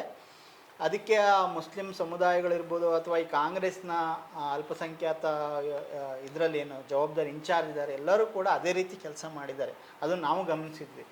ಈಗ ಭಟ್ಕಳದಲ್ಲಿ ಕೆಲವು ಅಲ್ಲಿದೆ ಆದಂಥ ವಿಶೇಷವಾದಂಥ ಏನು ಅವರ ಮುಸ್ಲಿಂ ಸಂಘಟನೆಗಳಿದ್ದಾವೆ ಅಥವಾ ಬೇರೆ ಕಡೆ ಎಲ್ಲರೂ ಕೂಡ ಈ ಸರಿ ಏನು ಮಾಡಿದ್ದಾರೆ ಅಂದರೆ, ಸಾಮಾನ್ಯವಾಗಿ ಮಸೀದಿಗಳಲ್ಲಿ ಇದನ್ನು ಇದು ಮಾಡ್ತಾರಲ್ಲ, ಅಲ್ಲಿ ಧಾರ್ಮಿಕ ವಿಷಯಗಳನ್ನು ಮಾತ್ರ ಹೇಳ್ಬೇಕು ಅಂತಿರುತ್ತೆ. ಬಟ್ ಈ ಸರಿ ಚುನಾವಣಾ ವಿಷಯವನ್ನು ಕೂಡ ಅನೌನ್ಸ್ ಮಾಡಿದ್ದಾರೆ. ವೋಟ್ ಮಾಡಬೇಕು, ವೋಟ್ ಜಾಸ್ತಿ ಮಾಡಬೇಕು ಅನ್ನೋದು ಹೇಳಿದಂಗೆ ವೋಟ್ ಮಾಡಬೇಕು ಅಲ್ಲ. ಯಾಕಂತೇಳಿದ್ರೆ ಅವ್ರಿಗೆ ಬಿ ಜೆ ಪಿ ವಿರುದ್ಧ ಇದ್ರೂ ಕೂಡ ತುಂಬ ಸಲ ಏನಾಗುತ್ತೆ, ಮುಸ್ಲಿಮ್ಸು ಹೊರಗಡೆ ಬಿಟ್ಟು ಬರೋದಿಲ್ಲ. ಈ ಸರಿ ವೋಟ್ ಪರ್ಸೆಂಟೇಜನ್ನು ಜಾಸ್ತಿ ಮಾಡಬೇಕು ಅನ್ನೋದನ್ನು ಬಹಳ ಕಟ್ಟುನಿಟ್ಟಾಗಿ ವ್ಯವಸ್ಥಿತವಾಗಿ ಮಾಡಿರೋದ್ರಿಂದ, ಮತ್ತು ಆಬ್ವಿಯಸ್ಲಿ ಅವರು ತಮ್ಮ ಅಸ್ತಿತ್ವಕ್ಕೋಸ್ಕರನೇ ಈ ಸರಿ ವೋಟ್ ಮಾಡಿರೋದ್ರಿಂದ ಕೂಡ 99% ಮುಸ್ಲಿಮರ ಮತಗಳು ಈ ಸರಿ BJP ವಿರುದ್ಧ ಕಾಗೇರಿ ವಿರುದ್ಧನೇ ಇರುವಂಥದ್ದು. ಅಂತ ಅದು ದೊಡ್ಡ ಪ್ಲಸ್ ಪಾಯಿಂಟೇ ಕಾಂಗ್ರೆಸ್ ಕ್ಯಾಂಡಿಡೇಟ್ಗೆ. ಮತ್ತೆ ಈಗ ಮರಾಠರ ಓಟ್ಗಳು ಏನಾಗಿರ್ಬೋದು ಈ ಸಾರಿ? ಈಗ ಮರಾಠರ ಓಟುಗಳು ಅಂತ ಬಂದಾಗ ಖಂಡಿತವಾಗಿ, ಯಾಕಂದ್ರೆ ಮರಾಠರು ಮೊದಲಿಂದ ಹಿಂದುತ್ವ, ತುಂಬಾ ಸಾಂಪ್ರದಾಯಿಕವಾಗಿ ಹಿಂದುತ್ವ ಇದೆಲ್ಲ ಇರ್ತೀವಿ. ಸೊ ಅದಕ್ಕೆ ಈ ಸರಿ ನಿಮ್ಮ ಅಂಜಲಿ ಅವರು ಏನು ಮಾಡಿದ್ದಾರೆ ಅಂದರೆ, ಅವರು ಮರಾಠ ಡಾಮಿನೇಟ್ ಪ್ರಾಬಲ್ಯ ಇರುವಂಥ ಪ್ರದೇಶಗಳಲ್ಲಿ ಶಿವಾಜಿದ ಘೋಷಣೆ ಹೋಗ್ತಾ ಇದ್ರು ಅವರು. ಸೊ ಹಾಗಾಗಿ ಮತ್ತೆ ಶಿವಾಜಿಯನ್ನು ಕೂಡ ಅವರು ಹಿಂದುತ್ವ ಐಕಾನ್ ಅಲ್ದೇ ಒಬ್ರು ಸೆಕ್ಯುಲರ್ ರಾಜ ಆಗಿ ಹಿಂದವಿ ಸ್ವರಾಜ್ನ ಶಿವಾಜಿ ನಾವು ನೋಡಬೇಕಾಗಿದ್ದೆ ಆ ಒಂದು ನರೇಟಿವ್ ಅನ್ನ ಅವರು ಯಾರು ಅಂಜಲಿ ನಿಂಬಾಳ್ಕರ್ ಅವರು ಕಟ್ಟಿಕೊಟ್ಟಿದ್ರಿಂದ. ಸೊ ಮತ್ತೆ ಜೊತೆಗೆ ಮೋದಿ ಅಂತ ಹೇಳುವಂಥ ಒಂದು ದೊಡ್ಡ ವರ್ಗ ಇದೆ, ಮರಾಠರಲ್ಲೂ ಇದೆ, ಬೇರೆಯವರಲ್ಲೂ ಇದೆ. ಆ ವರ್ಗ ಖಂಡಿತವಾಗಿ ಹೋಗಿರೋ. ಮತ್ತು ಈ ಸರಿ ಮೋದಿ ಬಂದಿದ್ದು ಶಿರ್ಸಿಗೆ, ಕರ್ನಾಟಕದ ಕೆಲವೇ ಕಡೆಗಳಲ್ಲಿ ಮೋದಿ ಭೇಟಿ ನೀಡಿದ್ದು ಚುನಾವಣೆ ಸಂದರ್ಭದಲ್ಲಿ. ಅದರಲ್ಲಿ ಶಿರ್ಸಿ ಕೂಡ ಒಂದು. ಆ ಸಂದರ್ಭದಲ್ಲಿ ಸುಮಾರು ಒಂದು 40,000-50,000 ಜನ ಸೇರಿರ್ಬೋದು ಶಿರ್ಸಿ ಮಾರಿಕಾಂಬ ಏನು ಮೈದಾನದಲ್ಲಿ. ಸೊ ಆ ಒಂದು ಅವ್ರು ಬಂದು ಹೋದ ಒಂದು 3-4 ದಿನ ಸ್ವಲ್ಪ ಹವಾ ಇತ್ತು. ಆನಂತರ ಮತ್ತೆ ಅದು ಡೌನ್ ಆಗೋಯ್ತು. ಮತ್ತೆ ವಾಪಸ್ ಇಶ್ಯೂಗಳು, ರಾಜಕಾರಣಿಗಳು ಸಭೆಗಳಿಗೆ ಬರೋ ಜನ ಓಟ ಕನ್ವರ್ಟ್ ಆಗುತ್ತೆ ಅಂತ ಅಲ್ಲ. ಬಟ್ ನೀವು ಹಿಂದೆಲ್ಲ ಇದ್ದಂತ ಆ ಒಂದು ಮೋದಿ ಭಕ್ತಿಯ ಒಂದು ದೊಡ್ಡ ಇದಿತ್ತಲ್ಲ ಅಲೆ, ಆ ಥರದ ಯಾವ ಅಲೆಗಳು ಕೂಡ ಈ ಸರಿ ಕಾಣಲಿಲ್ಲ. ಅದರ ಒಂದು ಪರಿಣಾಮ ಬಹಳ ವೀಕ್ ಆಗಿತ್ತು. ತುಂಬ ಸಾಂಪ್ರದಾಯಿಕವಾಗಿ ಮೋದಿ ಹೆಸರಲ್ಲಿ ಓಟ್ ಹಿಂದೆ ಹಾಕಿದವರು ಕೂಡ ಈ ಸಲ ಗೊಂದಲದ ಸ್ಥಿತಿಲಿದ್ದರು, ಯಾರಿಗೆ ಹಾಕಬೇಕು ಅನ್ನೋದು. ಬಹುಶಃ ಫಸ್ಟ್ ಟೈಮ್ ಇದು ಮೋದಿಯ ಅಲೆ 2014 ಶುರು ಮಾಡಿದ ಮೇಲೆ ಮೋದಿ ಭಕ್ತರೇ ಗೊಂದಲಕ್ಕೆ ಬಿದ್ದಂಥ ಒಂದು ಚುನಾವಣೆ ಇದು ಅಂತ ಹೇಳ್ಬೋದು. ಸೊ ಹಾಗಾಗಿ ಮರಾಠರಲ್ಲೂ ಕೂಡ ಈ ಒಂದು ಗೊಂದಲ. ಮತ್ತು ಸ್ವತಃ ನಮ್ಮ ಕ್ಯಾಂಡಿಡೇಟು ಅವರು ನಮ್ಮ ಮನೆ ಮಗಳು ಅಂತೇಳಿ ಅವರು ರಿಲೇಟ್ ಮಾಡ್ಕೊಂಡಿದ್ದರಿಂದ, ಈಗ ನಾನು ಹೇಳಿದೆ ಕರಾವಳಿಲಿ ಅಲ್ಲಿ ಹಾಲಿ MLA ಹೆಂಗೆ ಕೆಲಸ ಮಾಡಿದ್ರು ಕೂಡ ಅಲ್ಲಿನ ಮರಾಠ ಮತದಾರ ಯಾರಿದ್ದಾರೆ ನಾವು ಕೆಲವು ಮಾತಾಡಿಸಿದಾಗ ಅವರು ಆಲ್ರೆಡಿ ರಿಲೇಟ್ ಮಾಡ್ಕೊಂಡಿದ್ರು, ಅಂಜಲಿ ನಮ್ಮವರು, ನಾವು ಅವರಿಗೆ ಓಟ್ ಹಾಕಬೇಕು ಅಂತೇಳಿ. ಅಷ್ಟೇ. ಇವಾಗ ಕ್ಷೇತ್ರವಾರು ಬಂದರೆ ಯಾರು ಲೀಡ್ ತಗೋಬಹುದು ಅನ್ನುವಂಥದ್ದು ಒಂದು ಚರ್ಚೆ ಮಾಡೋಣ. ಖಾನಾಪುರ, ಇಲ್ಲಿ ಯಾರು ಲೀಡ್ ತಗೋಬಹುದು? ಖಾನಾಪುರದಲ್ಲಿ ಸರಿ ಅಲ್ಲಿ BJP MLA ಇದ್ದಾರೆ. ಒಂದು 50-50 ಆಗ್ಬೋದು ಅನಿಸುತ್ತೆ. ಕಿತ್ತೂರಿನಲ್ಲಿ ಅಲ್ಲಿ ಕಾಂಗ್ರೆಸ್ MLA ಇದ್ದಾರೆ, ಬಾಬಾ ಸಾಹೇಬ್ ಪಾಟೀಲ್. ಅವರು ಕೂಡ ಮರಾಠ ಸಮುದಾಯದವರೇನೆ. ಕಿತ್ತೂರಲ್ಲಿ ಸ್ವಲ್ಪ ಪ್ಲಸ್ ಆಗುತ್ತೆ, ಕಾಂಗ್ರೆಸ್ಸಿಗೆ ಪ್ಲಸ್ ಆಗುತ್ತೆ. ಹಳಿಯಾಳದಲ್ಲಿ ನೀವು ಆಗ್ಲೇ ಹೇಳಿದ್ರಿ, ಅಲ್ಲಿ ಖಂಡಿತ ಲೀಡ್ ಸಿಗುತ್ತೆ. ಮತ್ತೆ ದೇಶಪಾಂಡೆಗೆ ಸಿಕ್ಕಂತ ಲೀಡ್ಗಿಂತ ಜಾಸ್ತಿ ಸಿಗ್ಬೋದು. ಯಲ್ಲಾಪುರದಲ್ಲಿ ಏನಾಗ್ಬೋದು? ಯಲ್ಲಾಪುರದಲ್ಲಿ ಕೂಡ ಡೌಟೇ ಇಲ್ಲ, ಅಲ್ಲಿ ಹೆಬ್ಬಾರ್ ಏನು ಫ್ಯಾಕ್ಟ್ರಿ ಇದೆ ಅಲ್ಲ, ಅದು ತುಂಬ ಕೆಲಸ ಮಾಡಿರುತ್ತೆ. ಹಂಗಾಗಿ ಯಲ್ಲಾಪುರದಲ್ಲೂ ಕೂಡ ಕಾಂಗ್ರೆಸ್ ಅಭ್ಯರ್ಥಿನೇ ಲೀಡ್ ತಗೊಳ್ಳೋ ಸಾಧ್ಯತೆ ಕಾಣಿಸ್ತದೆ. ಶಿರಸಿ ಭಾಳ ಇಂಟ್ರೆಸ್ಟಿಂಗು. ಶಿರಸಿ ಸಿದ್ದಾಪುರ ಈ ಭಾಗದಲ್ಲಿ, ಶಿರಸಿ ಸಿದ್ದಾಪುರದಲ್ಲಿ ಮೈನಾಗಿ ಅಲ್ಲಿ ಹವ್ಯಕರು ಬ್ರಾಹ್ಮಣರು 100% ಕಾಗೇರಿ ಜೊತೆಗೆ ಹಾಕ್ತಾರೆ. ಅಲ್ಲಿ ನೆಕ್ಸ್ಟು ಮೆಜಾರಿಟಿ ನೆಕ್ಸ್ಟ್ ಅಲ್ಲ, ಅಲ್ಲಿ ಹೈಯೆಸ್ಟ್ ಇರೋಂಥದ್ದೇ ನಾಮದಾರಿ ದೇವ್ರು ಆಗಿರೋದ್ರಿಂದ ಅವರು ಈ ಸರಿ ಕಾಂಗ್ರೆಸ್ ಜೊತೆಗೆ ನಿಂತಿದ್ದಾರೆ. ಒಂದು 60% ಆದರೂ ಕಾಂಗ್ರೆಸ್ ಜೊತೆಗೆ ಬಂದಿರ್ಬೋದು ಅಂತ. ಭಟ್ಕಳದಲ್ಲಿ ಏನಾಗ್ಬೋದು? ಭಟ್ಕಳದಲ್ಲಿ ಒಂದು ಅಲ್ಲಿ ಮೀನುಗಾರ ಕಮ್ಯುನಿಟಿಗಳಿದೆ ಮತ್ತು ಮುಸ್ಲಿಮ್ಸ್ ಇದೆ, ಇದಿದೆ. ಅಲ್ಲಿ ಕೂಡ ಒಂದು ಹೆಚ್ಚು ಕಡಿಮೆ 60% ಕಾಂಗ್ರೆಸ್ಸಿಗೆ ಅಲ್ಲಿ ಲೀಡ್ ಚೆನ್ನಾಗಿ ಸಿಗ್ಬೋದು ಅಂತ. ಕುಮಟಾದಲ್ಲಿ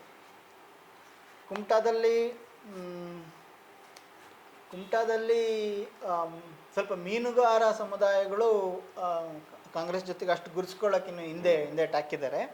ಸೊ ಹಾಗಾಗಿ ಅಲ್ಲೂ ಕೂಡ ಬೇರೆಯವರಲ್ಲೂ ಕೂಡ ಡಿವೈಡ್ ಆಗ್ಬೋದು. ಅಲ್ಲಿ ನಾಮದಾರಿಗಳು ಸ್ವಲ್ಪ BJPಗೆ ಸ್ವಲ್ಪ ಕಾಂಗ್ರೆಸ್ಸಿಗೆ ಹೋಗ್ಬೋದಾಗಿದ್ದರಿಂದ ಅಲ್ಲೂ ಒಂದು 50-50 ಆಗ್ಬೋದು ಅಂತ ಕಾಣುತ್ತೆ.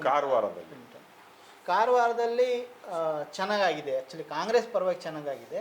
ಹಾಗಾಗಿ ಗ್ರಾಮೀಣ ಭಾಗದಲ್ಲಿ ತುಂಬಾ ಚೆನ್ನಾಗಿದೆ.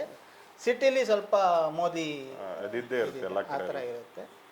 ಸೊ ಹಾಗಾಗಿ ಅಲ್ಲೂ ಒಂದು 50-50ನೇ ನಾವು. ಒಟ್ಟಾರೆಯಾಗಿ ನಿಮ್ಮ ಒಂದು ನೀವಲ್ಲೆಲ್ಲ ಓಡಾಡಿದ್ರೆ ನಿಮಗೆ ಗೊತ್ತಿದೆ, ಅದರ ಜನಗಳ ಪಲ್ಸ್ ಹಿಡಿದಿದ್ರಿ.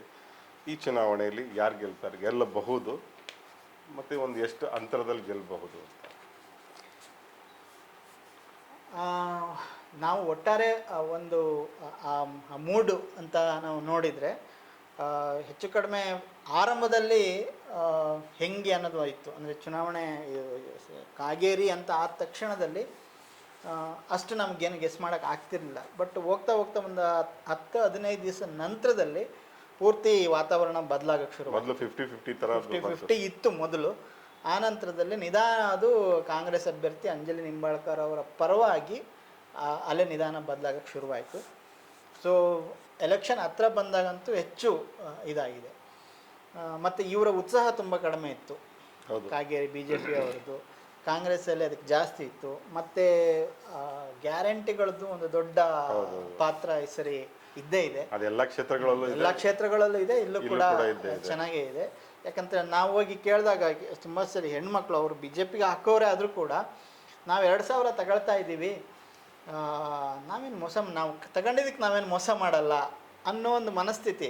ನಾವು ಬೇರೆಯವ್ರಿಗೆ ಹಾಕಿದರೆ ನಾವು ತಗೊಂಡಿದ್ದಕ್ಕೆ ಮೋಸ ಮಾಡಿದಂಗೆ ಅನ್ನೋ ಒಂದು ಗಿಲ್ಟನ್ನು ಅವರು ಇದು ಮಾಡೋಕ್ಕೆ ಇಷ್ಟಪಡಲಿಲ್ಲ. ಸೊ ಈ ಥರದ ಮನಸ್ಥಿತಿಯಲ್ಲಿ ಖಂಡಿತ ಗ್ಯಾರಂಟಿ ಹೆಣ್ಣು ಮಕ್ಕಳು ಕಾಂಗ್ರೆಸ್ಗೆ ಹಾಕುವ ಎಲ್ಲ ಸಾಧ್ಯತೆ 8,7,000 ಹೆಣ್ಮಕ್ಳು ಮತಗಳು ಇರೋದ್ರಿಂದ ಖಂಡಿತವಾಗಿಯೂ.